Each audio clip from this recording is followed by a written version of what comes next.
year is 1850, the 6th of January, and a prince has just walked into the Methodist Chapel on Artillery Street in Colchester. Having braved a snowstorm that winter morning, this young prince entered and was about to hear a sermon that would change his life forever.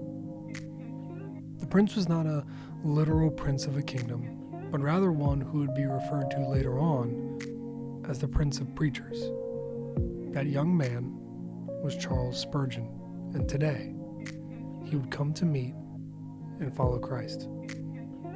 This is the In History Show on the Semper Reformanda podcast. I'm your host, Cody Bockerkamp.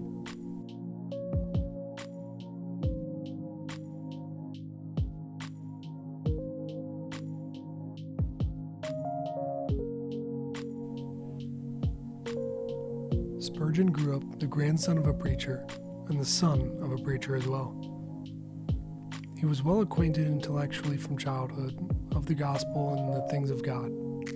He was a talented young boy who memorized the catechism as well as all of the hymns of Isaac Watts. His mother, Eliza, was a loving, God-fearing woman who daily read the scriptures and prayed with her children. Every Sunday evening, she would gather all the children together for a special study of the scriptures. But in spite of this, Spurgeon was still in danger of the great hellfire, as he had yet to take on that which he knew intellectually in a personal way. That is, to personally turn from sin and to Christ. Spurgeon himself put it this way: I was years and years upon the brink of hell. In my own feeling. I was unhappy. I was desponding. I was despairing. I dreamed of hell. My life was full of sorrow and wretchedness, believing that I was lost. So it was on this day in history that the young and bright Spurgeon would finally come face to face with his Maker. As Spurgeon came in and sat down in the church, brushing off the snow from his jacket and hair, he didn't recognize the preacher that stood before him.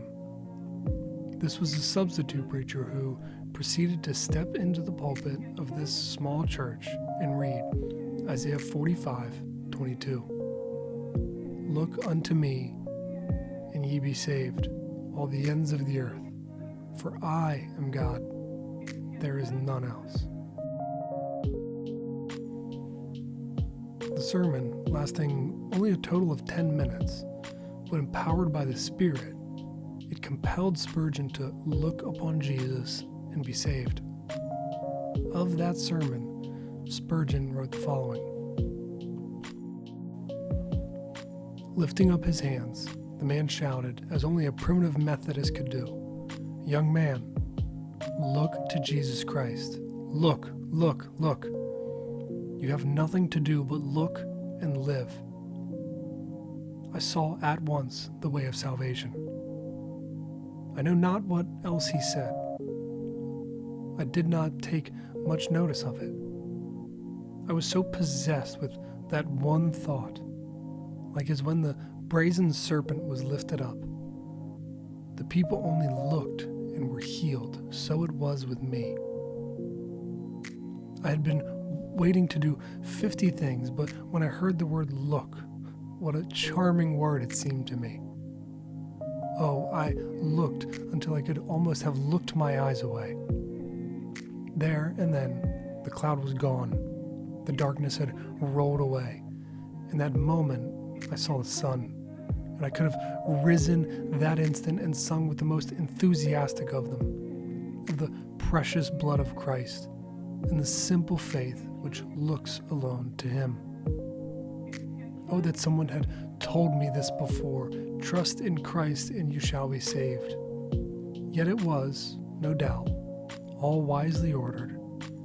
And now I can say, ever since by faith I saw the stream thy flowing wounds supply, redeeming love has been my theme, and shall be till I die. Spurgeon now the third living generational preacher, would go on to become one of the most impactful preachers this modern world has known. One story, noted by Banner and Truth, displays the true heart of Spurgeon and his family for the heart of the gospel. There is that lovely incident when Spurgeon was to preach in Havern Hill, but there was a problem in the transport and he arrived late at the chapel. His grandfather was chairman, and after waiting some time, he began the worship and finally announced the text, Ephesians 2:8, "By grace are ye saved." He preached until Charles entered the chapel and was welcomed to the pulpit by his grandfather.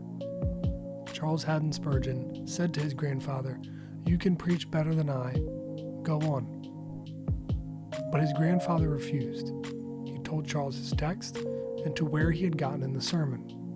And so, Charles picked up where his grandfather had stopped and carried on, the old man sitting behind him in the pulpit, occasionally interjecting, "Good, good, tell them again, Charles." On this day in history, we should, as Spurgeon would have us to, reflect on the gospel of Christ and upon its power to bring us from death and into the kingdom of the Son.